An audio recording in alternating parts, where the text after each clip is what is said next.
Escalation clauses have been very popular here in West Hartford over the past couple years. With the inventory so low, clean, well-priced homes tend to go in multiple offer situation, and many buyers want to try to use these, and or their agents like to recommend them. There are some pros and cons to these. Before I get into it here in the video, just click subscribe here on the channel.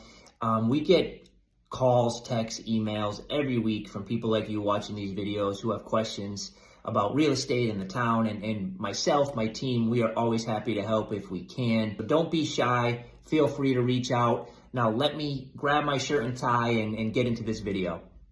An escalation clause can be a great thing or a limiting factor, depending on which side of the transaction you're on. What an escalation clause is when a buyer says they're gonna offer a certain dollar amount value over a seller's current best offer. Usually it's required that the seller show evidence of that offer so the buyer is sure. This is a great clause if you're on the buyer side of the transaction, because it helps folks feel like they're not overpaying. You know, they know exactly where they stand versus the other offers, right? At the same time, if you're a seller, this now becomes a limiting factor, because if you're allowing escalation clauses, this keeps the velocity of offers, the intensity of offers down, a little more reserved, because buyers know they have a backup with that escalation clause. It's also an extra contingency.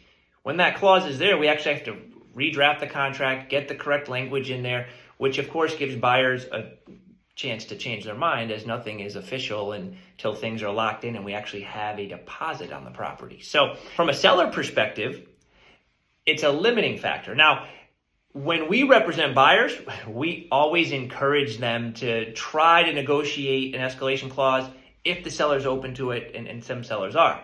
When we represent a seller, it's the opposite. We encourage our sellers to make it clear they won't consider offers with escalation clauses.